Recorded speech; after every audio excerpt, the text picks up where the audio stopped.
Welcome to part 2 of The Yellow Pill, our deep dive into Curtis Yarvin and the works of Mencius Moldbug. In this episode, we will be looking at Mencius Moldbug and his relationship with communism. On the one hand, he draws heavily upon figures like Lenin, while on the other he denounces the evils of communism. Somewhat more disturbing is Yarvin's defense of fascist regimes, which I only mention here so you will be sensitive to it as it comes up. The genius of Baker's book is that he simply shows you the picture not fitting and leaves the analysis up to you. For example, we are taught that the Nazis were bad because they committed mass murder, to wit, the Holocaust. On the other hand, none of the parties fighting against the Nazis, including us, seems to have given much of a damn about the Jews or the Holocaust. B. One of the parties on our side was the Soviet Union, whose record of mass murder was known at the time and was at least as awful as the Nazis. And of course, C. The Allies positively reveled in the aerial mass incineration of Germans and Japanese civilians. They did not kill 6 million, but they killed 1 or 2. There was a military excuse for this, but it was quite strained. It was better than the Nazis' excuse for murdering the Jews, who they saw, of course, as enemy civilians. In fact, it was a lot better. But was it a lot better? I'm not sure. I don't know too many progressives who would attempt to defend the U.S. war machine and their systematic slaughter of Japanese civilians, or the bombing of Dresden for that matter. Additionally, it doesn't take much reading through history to find countless examples of the U.S. not only siding with, but propping up horrible regimes. One obvious example comes from Afghanistan a couple of decades later, where the U.S. was funding and arming jihadists in Afghanistan to fight off the evil communist PDPA, who were doing terrible things like banning forced marriage, raising the marriage age, and ending Sharia law. Watching the Taliban reinstate these same policies in 2022, it's hard not to observe that maybe the U.S. has intentions other than liberating women and bringing democracy to the world. As for the question raised by Yarvin, were American military actions a lot better than those of the Nazis? Not in my opinion. Fascist military action is bad, no matter who is doing it. One of the principles of war adopted after World War II is proportional response. The bombing of Pearl Harbor, while horrific and grotesque, was an assault on a military base. We invaded them. The bombing of Hiroshima and Nagasaki is surpassed in its monstrosity only by the bombing of every Japanese building that was still standing after the Japanese had announced their surrender. Luckily, America would be more than happy to rebuild all of these destroyed cities by providing large, generous loans after the war. That's a nice country you got there. It'd be a shame if something happened to it. So while it was better, was it a lot better? No, not really. I agree with Yarvin completely here. The idea of World War II as a war for human rights is simply ahistorical. It doesn't fit. If Nazi human rights violations were not the motivation for the war that created the world we live in now, what was? Again, I agree completely that the historical narrative we are taught is nonsense. Of course we didn't fight World War II to end human rights abuses. Many of the businesses and political elite in our country openly and actively supported the Nazis and their violent anti-Semitism. This isn't surprising, because, after all, Nazi race politics were directly inspired by the racism of America. Beyond this is the peculiar asymmetry in the treatment of fascist mass murder versus Marxist mass murder. Both ideologies clearly have a history of mass murder. If numbers count, and why wouldn't they, Marxism is ahead by an order of magnitude. Yet somehow, today, fascism, or anything reminiscent of it, is pure poison and untouchable, whereas Marxism is at best a kind of peccadillo. John Zemrak pulls off a lovely parody of this here. And while I've yet to read Roberto Bolaño, the reviews are quite glowing. Stephen Courtois is the primary author of the Black Book of Communism. This is the book from which the 100 million deaths attributed to communism number comes from. 3 co-authors whose names are on the cover distanced themselves from the book immediately after its publication. It is well known that there are major problems with this book and the numbers in it, both downplaying the atrocities committed by the Nazis and grossly inflating the number of deaths attributed to communism, completely leaving aside the question of whether or not to blame a person's political views for their actions. We don't blame capitalism for the war crimes of Barack Obama, for example. As a thought experiment, you might try counting the number of deaths attributed to capitalism. I think the native population of the Americas might have an opinion about this. It's really quite telling that both Jordan Peterson and Mencius Moldbug still cite this work by making the completely debunked 100 million deaths claim. It also seems pretty strange to view fascism, with its deep roots in American conservatism, as somehow untouchable these days. While the term has certainly fallen out of favor, the ideas have not. This seems like an especially dubious claim in 2022, given the blatant shift towards fascism by conservative politicians all over the world, like Marine Le Pen in France, Viktor Orban in Hungary, Bolsonaro in Brazil, or Donald Trump in the US. In the US, for example, white replacement theory is alive and well on the largest cable news show on TV. State governments are passing laws that ban teachers from talking about historical racism or homosexuality. The right to vote is being heavily restricted in an already very flawed democracy. And powerful government officials are publicly denouncing the scientific community and attacking journalism. Neither the Soviet Union nor the Third Reich is with us today, but the most recent historical examples are North Korea and South Africa. North Korea is clearly somewhat Stalinist, while apartheid South Africa had looser, but still discernible links to Nazism. I welcome anyone who wants to claim that South Africa, whose border fences were designed to keep immigrants out, was a worse violator of human rights than North Korea, an entire country turned into a prison. And yet we see the same asymmetry, engagement with North Korea, pure hostility against South Africa. It takes a thorough understanding of neoliberalism to be able to comprehend why it would be defensible to try and prevent brain drain from countries with state-funded higher education, such as East Germany post-World War II or North Korea today. In general, I think the free flow of people is an important principle. Unfortunately, the free flow of capital is what Western nations are actually interested in, which is evident given strict immigration policies with regards to people, but wide open and completely porous borders when it comes to capital flight. The really head-scratching part of this is the idea that the West was hostile, or more hostile, towards South Africa than North Korea. This is just blatantly wrong. I'm going to assume that this belief is the result of Curtis Yarvin being the son of a diplomat, and maybe in those circles, this sort of thinking is part of the culture. I think most people today know that American businesses were very supportive of the apartheid regime, as they had considerable financial interests in the region.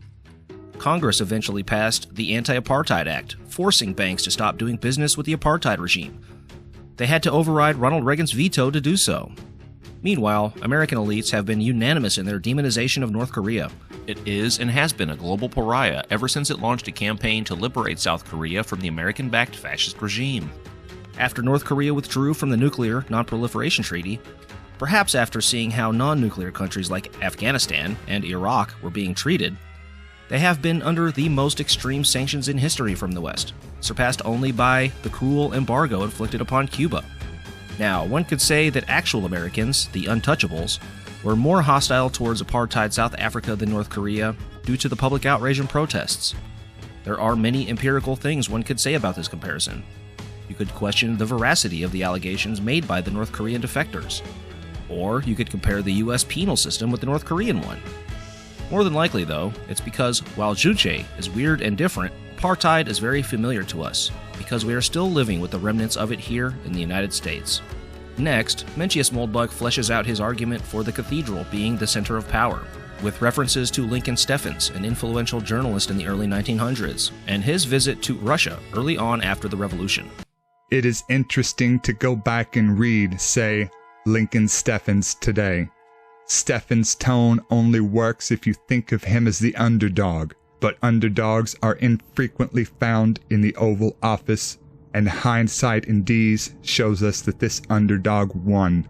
He was the mentor, for example, of Walter Lippmann, If you trace the social network of modern journalism, all the lines would go back to Steffens and his cronies, and the lines led overseas as well. Steffens went to Russia in 1919 and he loved it.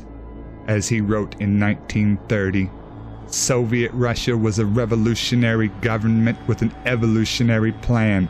Their plan was not by direct action to resist such evils as poverty and riches, graft, privilege, tyranny, and war, but to seek out and remove the causes of them. They were at present only laying a basis for these good things. They had to set up a dictatorship supported by a small trained minority to make and maintain for a few generations a scientific rearrangement of economic forces which would result in economic democracy first and political democracy last. Economic democracy. Contemplate this concept, dear reader. Whatever economic democracy may be, it certainly has nothing at all to do with the practice of entrusting control of the state-elected representatives. Steffens' optimism about the Soviet experiment wasn't unique. Most working-class people across the world were very optimistic about the successful revolution and the overthrowing of the pro-war Social Democrats. Looking back, it seems strange, but that's only because of decades of anti-labor propaganda, persecution of labor leaders and activists, assassinations, deportations, jailing of political candidates, firing of teachers, teaching labor history and theory, etc. At the time, especially during the life of Lenin, a workers' revolution seemed inevitable across Europe, and even in the United States. It's only through decades of Cold War propaganda that the terms socialism and communism have come to be synonymous with evil in the American psyche. The situation is fairly unique in the US. Even in Europe, socialist political parties are very much the norm. Given the relative lack of an orchestrated beatdown on labor activism by the owner class and the politicians who represent them. Of course, Yarvin's conception of the American elite as pro-Soviet runs entirely counter to the actual history. The concessions made to the working class under FDR were forced by the looming threat of a workers' revolution in the midst of the Great Depression. The business community was in fact very split on whether to grant the concessions or to crush the uprisings with force. Prescott Bush reportedly served as a go-between for the early Nazi Party and the bankers and businessmen behind the fascist plot to overthrow FDR. If the fascists had seized power in 1934, would Mencius Moldbug be praising them now? In a later blog, Unqualified Reservations, Yarvin addresses communism again. He opens the essay titled Technology, Communism, and the Brown Scare with an assertion that fascism is persecuted much more than communism. Next, he points out that tech companies seem to be exempt from the affirmative action, that doesn't exist by the way, because they hire more Serbs than blacks. To someone like me, this seems obvious and terrible. Instead of pushing our government to provide free higher education like Serbia, so that tech companies can employ Americans, they simply hire from countries that educate their citizens because, while America is great and all, profits are even better. It's actually not hard to explain the Brown Scare. Like all witch hunts, it's built on a conspiracy theory. The Red Scare was based on a conspiracy theory too, but at least it was a real conspiracy with real witches, two of whom were my father's parents. Moreover, the Red Scare was a largely demotic or peasant phenomenon to which America's governing intellectual classes were, for obvious reasons, immune, because power works and culture is downstream from politics. Real politics, at least. The Red Scare soon faded into a joke. A process that saw the firing of 15,000 government officials, the jailing of hundreds of labor activists, banning multiple political parties, and stripping their members of all of their constitutional rights. And the result with the least joke-like consequences, the Truman Doctrine. This gave carte blanche for the U.S. military and intelligence apparatus to decimate the entire Western Hemisphere and Southeast Asia for the next 70 years ongoing today. All of this was done with the full-throated support of the liberals in government. As a mainstream conspiracy theory, fully in the institutional saddle, the Brown Scare is far greater and more terrifying.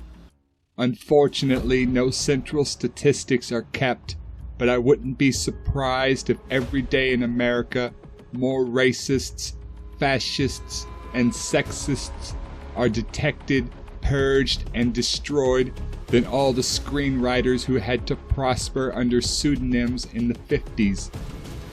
Indeed, it's not an exaggeration to say that hundreds of thousands of Americans, perhaps even 1 million, are employed in one arm or another of this ideological apparatus.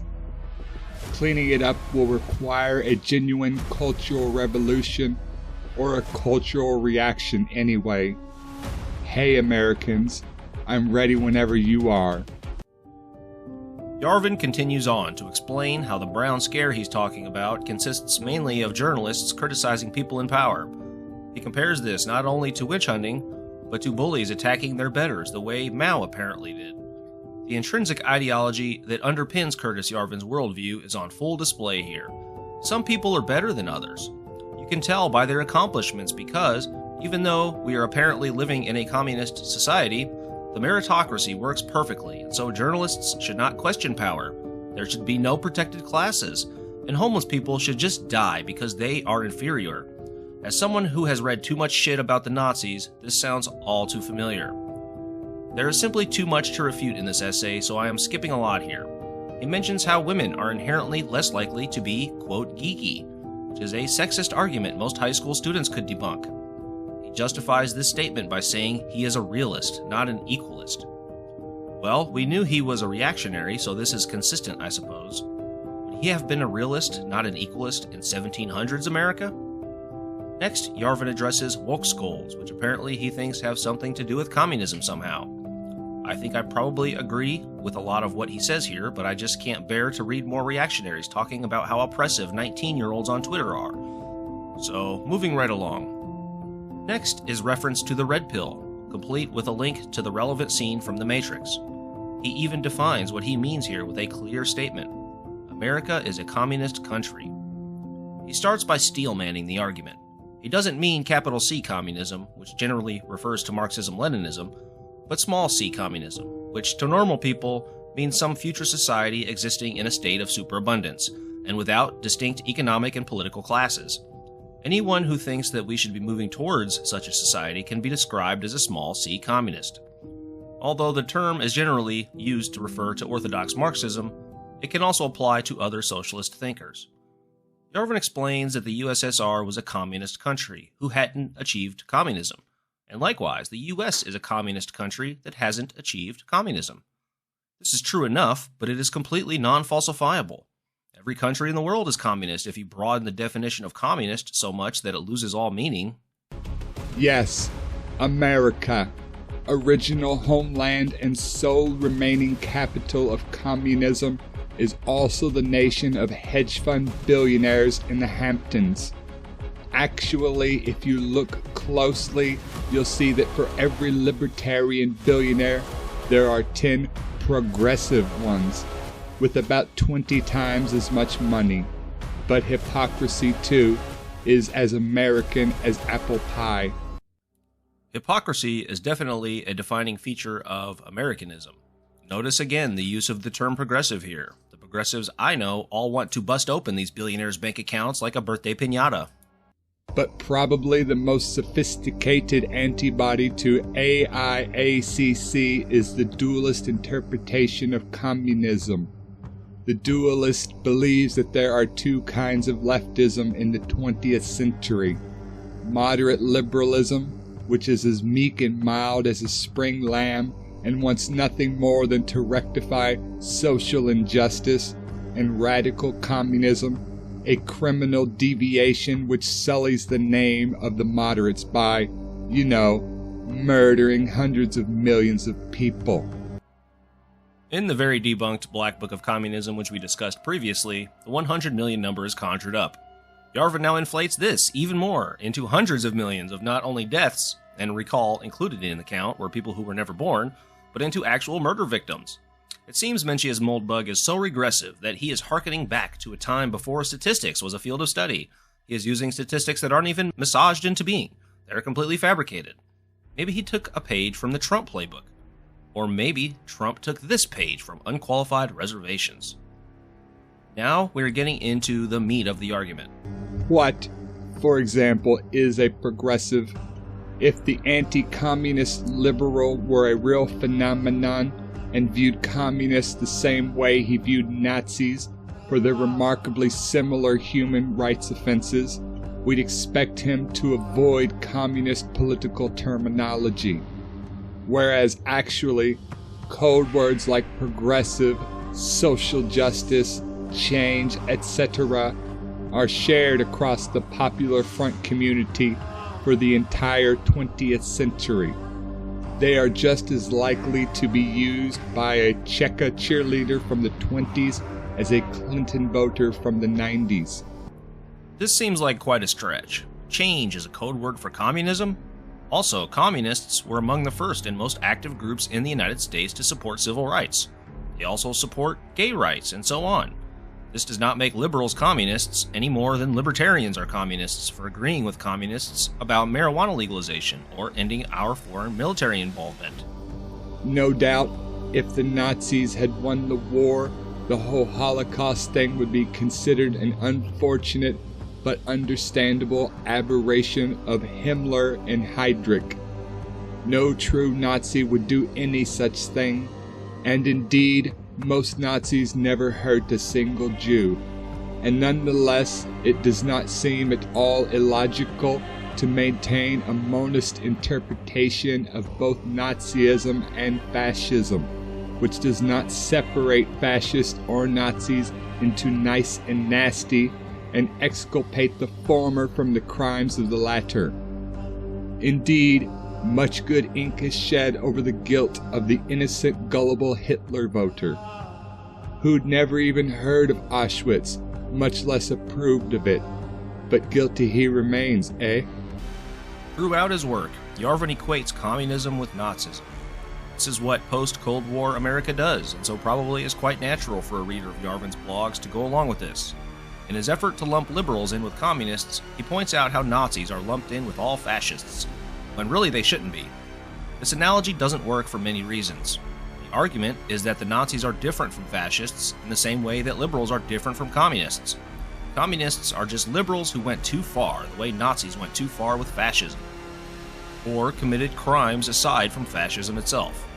This doesn't work because liberals and communists are ideologically opposed on the actual economic issues that communism is based on. Liberals are actually much, much more closely aligned on economic issues with Nazis than with communists.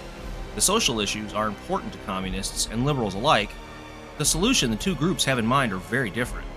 Liberals want fair representation in the halls of the ruling class. Communists want to end classes. Of course, communism is an ambiguous term and we can define it in any way. One of the easiest ways to see why America is a communist country, for instance, is to define communism as a cultural tradition, essentially a religion, which is transmitted through early nurture like a language. Although languages are not, of course, encoded in our genes, they have an evolutionary history like that of genetic traits. Englishmen are related to Germans. English is related to German. Well, I guess if communism is defined as a family tradition passed down that people should respect the rights of minorities and women, I guess Yarvin has won the day. America is a communist country. A slight majority of the country is in favor of civil rights. Of course, thanks to the undemocratic nature of the United States, a point I agree with Curtis on, the government doesn't reflect that opinion anyway, which is why we are currently in the midst of a reactionary wave of Byzantine laws getting passed all across the country. If this is communist America, I'm very worried about what a capitalist America is going to look like. Thank you for taking the time out of your day to watch our content. Please subscribe to the channel for more. We also record a podcast every Sunday at 9 Eastern Time live on Twitch. On the Exploding Star Podcast, we explore the cracks in the facade of Western society with our own sarcastic brand of humor. Exploding Star Podcast on YouTube, on Spotify, Apple Music, and everywhere else. Thanks again, and enjoy the rest of your week. Okay, no problem. So I like to simplify things, so I've reduced this very complicated problem to a simple 4-letter acronym. which is RAGE. And RAGE stands for Retire All Government Employees. Very, very, very simple. That is somehow conducive to truth. And I think the Judeo-Christian one is always extremely skeptical. For a biblical scholar, I would sort of ask the question, is there a single incidence in which the unanimity of the crowd is right? I think it's always wrong. It's Joseph is right, his brothers are wrong. The Tower of Babel, everybody, it's the global crowd, it's completely wrong.